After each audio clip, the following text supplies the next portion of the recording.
नमस्कार। 10 बजे की तमाम बड़ी खबरों के साथ मैं हूं आपके साथ संजय यादव। मुख्यमंत्री योगी आदित्यनाथ ने जनता दरबार लगाकर लोगों की फरियाद सुनी है। सीएम ने कई समस्याओं का तत्काल ही निष्पादन करने की बात भी कही। वहीं कुछ समस्याओं के मद्देनजर अधिकारियों को भी निर्देश जारी किया गया है। वैसे गोरखपुर वासियों के लिए यह अनुभव नया नहीं है। लोगों की समस्याओं को सुनना योगी आदित्यनाथ के लिए सीएम बनने के पहले उनकी दिनचर्या का हिस्सा रहा है। इसीलिए लोग सीएम से अपनी परेशानियों को लेकर आज मिलने पहुंचे थे। मुख्यमंत्री योगी आदित्यनाथ से गोरखपुर वासियों की कितनी उम्मीदें हैं, इसका नज़ारा ये लाइन ही बता रहा है कि सुबह सुबह करीब 500 से अधिक महिलाएं लाइन में लगकर अपनी बात मुख्यमंत्री योगी आदित्यनाथ तक पहुंचाने के लिए पहुंच गईं और लाइन में लग के लगातार अपनी बात मुख्यमंत्री तक पहुंचा रही हैं। मुख्यमंत्री से लोगों को ये यहाँ पे, चूँकि गोरखपुर के वो सांसद हैं और गोरखपुर का 1998 से प्रतिनिधित्व किए हैं, लंबे समय तक यहाँ के जनप्रतिनिधि हैं, लोगों के छोटे छोटे सुख दुख में वो शामिल होते रहे हैं। तो आज भी गोरखपुर के लोग ये मानने को तैयार नहीं है कि वो मुख्यमंत्री हो गए हैं। भले ही उनके जिम्मे पूरे प्रदेश की जिम्मेदारी आ गई हो, लेकिन गोरखपुर के लोग आज भी उनको अपना वही योगी जी और वही मानते हैं और अपनी छोटी से छोटी समस्या लेकर सुबह लाइन में लग के उनसे अपनी बात कहने के लिए पहुंच जाते हैं। अखिलेश पांडे के साथ रामगोपाल द्विवेदी, ईटीवी न्यूज, गोरखपुर। और वहीं इससे पहले आज सुबह तड़के सीएम योगी आदित्यनाथ ने गोरक्षनाथ मंदिर जाकर पूजा अर्चना की और नाथ संप्रदाय के गुरुओं की समाधि पर मत्था भी टेका।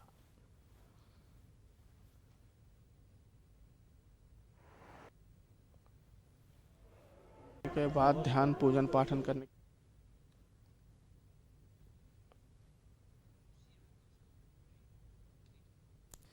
इधर सीएम योगी आदित्यनाथ ने गोरक्षनाथ मंदिर में पूजा अर्चना करने के बाद गौ प्रेम भी दिखाया। अपनी दिनचर्या के मुताबिक सीएम योगी गौशाला पहुंचे, जहां पर उन्होंने गौशाला में जाकर गायों को अपने हाथों से चारा खिलाया। सीएम का पशु प्रेम जग जाहिर है। इसी के मद्देनजर सीएम योगी ने पशुओं के साथ समय बिताया और तस्वीरें भी इस बात की गवाही दे रही हैं। देख सकते हैं आप। तो गौशाला पहुंचे, उसके बाद जो उनका ये कुत्ता है, इसको भी लाड प्यार दिया, दुलार दिया। और राम गोपाल इस वक्त हमारे साथ फोन लाइन पर हैं। राम गोपाल, आज सुबह की दिनचर्या जो थी वो देखने को मिली, लेकिन शुरुआत पूजा अर्चना के बाद, उसके बाद क्या कुछ इस वक्त चल रहा है? अभी 10:30 बजे वो योग शिविर का जो एक साप्ताहिक विशेष योग शिविर है गोरक्षनाथ मंदिर में आयोजित होने वाला, उसका उद्घाटन करेंगे। तो बस अब कुछ ही समय बाद वो इस मंच पे आने वाले हैं और यहाँ पे उनके इंतजार लोग कर रहे हैं। और जैसा कि हर दौरे में आते थे तो मुख्यमंत्री योगी आदित्यनाथ जनता दरबार लगाते थे, लोगों की शिकायतें सुनते थे, लेकिन इस बार मुख्यमंत्री योगी आदित्यनाथ ने लोगों की शिकायतें नहीं सुनी। जब वो 7 बजे के करीब अपने कक्ष में गए हैं, उसके बाद से मंदिर प्रबंधन और प्रशासन के लोगों ने जो फरियादी आए थे उनका पत्र लेना शुरू कर दिया, जिससे फरियादी बड़ी संख्या में दूर दूर से फरियादी निराश हुई। उनका ये कहना था कि हम यहाँ पे आए हैं मुख्यमंत्री योगी आदित्यनाथ से मिलने आए हैं, लेकिन प्रशासन जो फरियाद लेके कार्रवाई का आश्वासन दे रहा था तो वो संतुष्ट नहीं नजर आ रहे थे। हालांकि अभी भी जो गोरक्षनाथ मंदिर का प्रांगण है वहाँ पे बड़ी संख्या में फरियादी छुटे हुए हैं, बैठे हुए हैं और ये उनको ये उम्मीद है कि शायद इस कार्यक्रम के बाद, इस योग शिविर का जो विशेष प्रशिक्षण शिविर है, इसके उद्घाटन के बाद मुख्यमंत्री योगी आदित्यनाथ एक बार फिर से जनता दरबार लगाए और उनकी मुलाकात हो सके। संजय जी बिल्कुल। तो लोगों की उम्मीदें अभी भी बंधी हुई हैं और हो भी क्यों ना, क्योंकि 1998 से ये दौर लगातार जारी है। हालांकि अब सीएम बन चुके हैं, पावर और ज्यादा हो गई है, ऐसे में अब समस्याओं के निस्तारण की उम्मीद भी बढ़ गई है। और बहुत बहुत शुक्रिया इस पूरी तमाम जानकारी के लिए राम गोपाल। आपको बता दें कि इस वक्त योग शिविर का उद्घाटन होने वाला है, सीएम वहां पर पहुंचे हैं और 20 तारीख तक ये योग शिविर चलेगा और 21 को विश्व योग दिवस है, उसके पहले ये समाप्त हो जाएगा। लेकिन जो तस्वीरें सामने आई हैं आज, ये गोरक्षनाथ मंदिर कैंपस की हैं। देख सकते हैं आप, जो फरियादी थे बड़ी संख्या में यहाँ पर पहुंचे थे, महिलाओं की संख्या ज्यादा थी और सीएम से अपनी समस्याएं सुनवाने के लिए अपने फरियाद को लेकर पहुंचे थे। और कुछ समस्याएं ऐसी थी जिसका निस्तारण तुरंत करने के लिए कहा गया। बाकी अधिकारियों को निर्देश दिए गए हैं कि लोगों की समस्याएं सुनने के बाद उसका निस्तारण समय रहते किया जाए। तो 2 दिन के गोरखपुर दौरे पर हैं सीएम योगी आदित्यनाथ और आज ही बिहार के दरभंगा भी शाम को रवाना हो जाएंगे।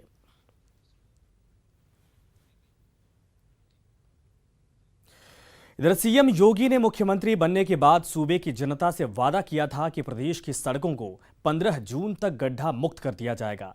यानी आज तक सारी सड़कें गड्ढा मुक्त हो जानी हैं, लेकिन क्या वास्तव में सड़कें गड्ढा मुक्त हो गई हैं? इस रिपोर्ट के जरिए चलिए आपको दिखाते हैं।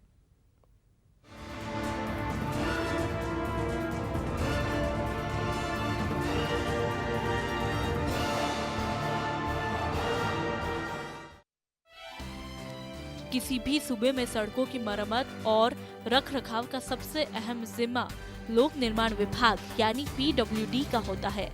हमने अपने आंकड़ों की जांच पड़ताल में लोक निर्माण विभाग के काम की पड़ताल की।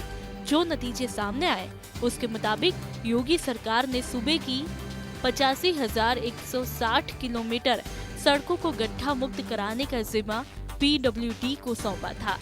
लक्ष्य बड़ा था और वक्त बहुत कम, लेकिन PWD विभाग ने हमारे पास मौजूद आंकड़ों के मुताबिक 15 जून से पहले तक 67,857 किलोमीटर सड़कों को गड्ढा मुक्त किया है। यानी लोक निर्माण विभाग को जो काम सौंपे गए उसके 79.68% काम पूरा कर लिया है। इसलिए PWD यूपी की सड़कों को गड्ढा मुक्त करने की अहम परीक्षा में 79% अंकों के साथ पास हुआ है। Bureau report ETV news. Uttar Pradesh की योगी सरकार बनने के बाद पहली कैबिनेट का पहला फैसला था कि 15 जून तक यूपी की सड़कें गड्ढा मुक्त कर दी जाएगी। इसके लिए बाकायदा 1,21,000 किलोमीटर सड़कों का चयन किया गया था, जिसमें से 85,000 किलोमीटर सड़कें उत्तर प्रदेश के लोक निर्माण विभाग को बनानी थी, जिसमें 10,000 किलोमीटर सड़कें ध्वस्त सड़कें थे। इसके अलावा 75,000 किलोमीटर गड्ढा मुक्त सड़कें थे, जिसमें से PWD ने लगभग 93% लक्ष्य को प्राप्त कर लिया और 70,300 किलोमीटर 14 जून तक निर्माण कर लिया। यानी 15 जून आज मात्र 12 घंटे बचे हैं और सरकार के लगभग आधा दर्जन विभागों के, चाहे नगर निगम बात करें, सिंचाई विभाग की बात करें, मंडी परिषद की बात करें, गन्ना समिति की बात करें, पंचायती राज विभाग की बात करें, इन विभागों को 12 घंटे में 45,000 किलोमीटर सड़कों का निर्माण करना है, जो अब शायद मुमकिन नहीं लगता। ऐसे में अब साफ है कि लोक निर्माण विभाग ने लगभग 93% सड़कों को बनाकर एक हैसियत अपनी जरूर बना ली है, लेकिन उत्तर प्रदेश सरकार के लगभग आधा दर्जन से अधिक विभाग इस पूरी मुहिम में फेल नजर आए। कैमरा गुलजार के साथ अजीत सिंह, ETV न्यूज, लखनऊ। तो सीएम योगी के डेयरिंग फैसले को सही साबित करने में नेशनल हाईवे का क्या योगदान रहा, इस रिपोर्ट में आपको दिखाते हैं। यूपी जहां के लिए यक्ष प्रश्न ये है कि सड़क में गड्ढा है या गड्ढे में सड़क, उस सूबे की कमान संभालते ही सीएम योगी ने एक डेयरिंग फैसला लिया। सूबे की सड़कों को गड्ढा मुक्त करने के लिए उस प्रदेश में नेशनल हाईवे को 189 किलोमीटर का लक्ष्य मिला था, जिसमें से 133 किलोमीटर का काम पूरा हुआ है। राष्ट्रीय मार्ग ने 100 में 70.37% परिणाम हासिल किया। राष्ट्रीय राजमार्ग 189.00, 133.00, 70.37% पास राष्ट्रीय राजमार्ग यूपी की सड़कों को गड्ढा मुक्त करने की अहम परीक्षा में 70.37% अंकों के साथ पास हुआ है। Bureau report ETV news.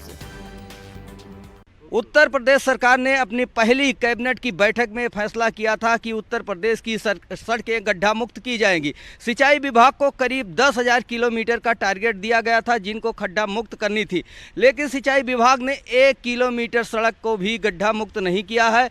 यानी कि सिंचाई विभाग ने अपना काम शुरू ही नहीं किया है। अब देखने वाली बात ये होगी कि योगी सरकार सिंचाई विभाग के खिलाफ क्या एक्शन लेता है। कैमरामैन गुलजार के साथ नरेंद्र यादव, ETV न्यूज, लखनऊ। तो देश के गांव-गांव तक सड़क पहुंचाने वाली योजना प्रधानमंत्री ग्राम सड़क योजना से यूपी को गड्ढा मुक्त कराने में कितना योगदान मिला है, ये भी देख लीजिए।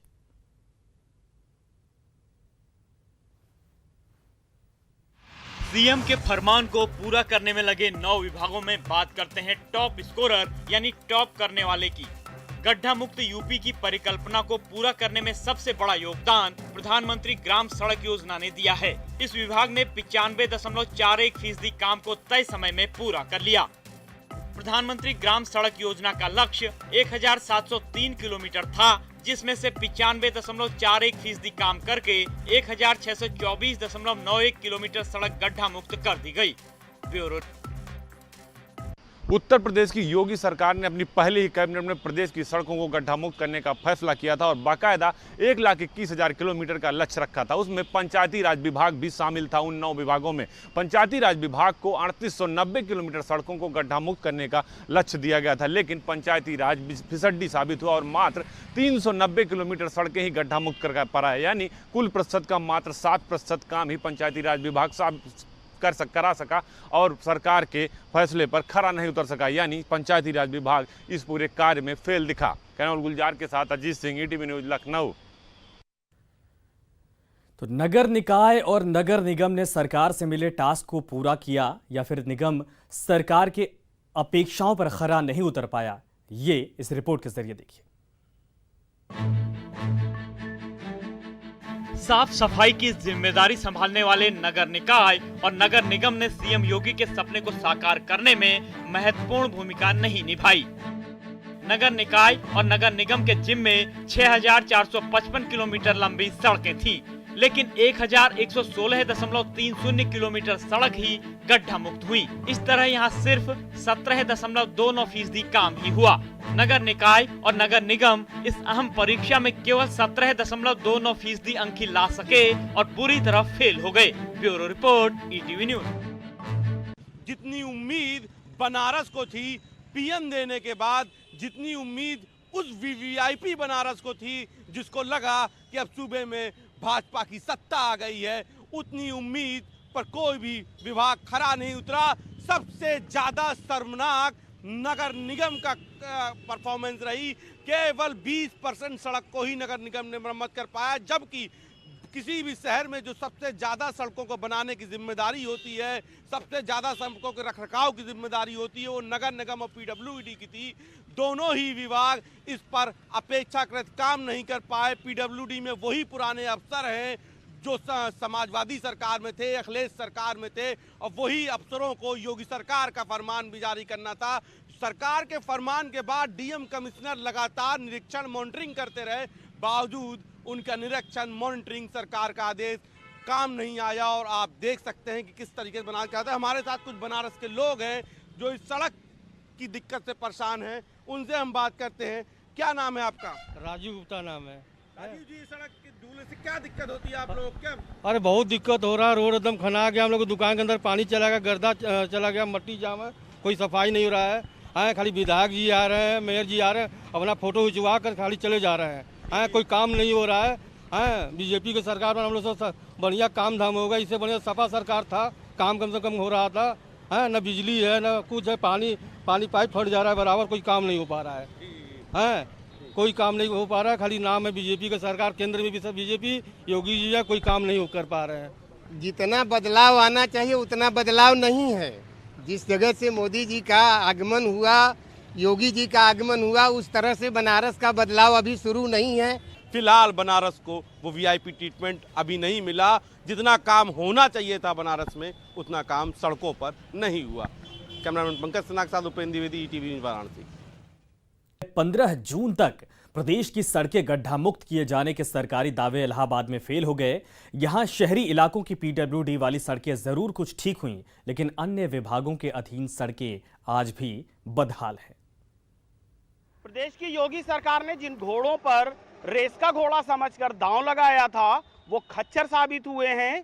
15 जून तक सड़कों को गड्ढा मुक्त किए जाने का वादा और दावा फेल हो गया है, जिनमें कई विभागों के साथ इस नगर निगम की भी महत्वपूर्ण भूमिका रही है।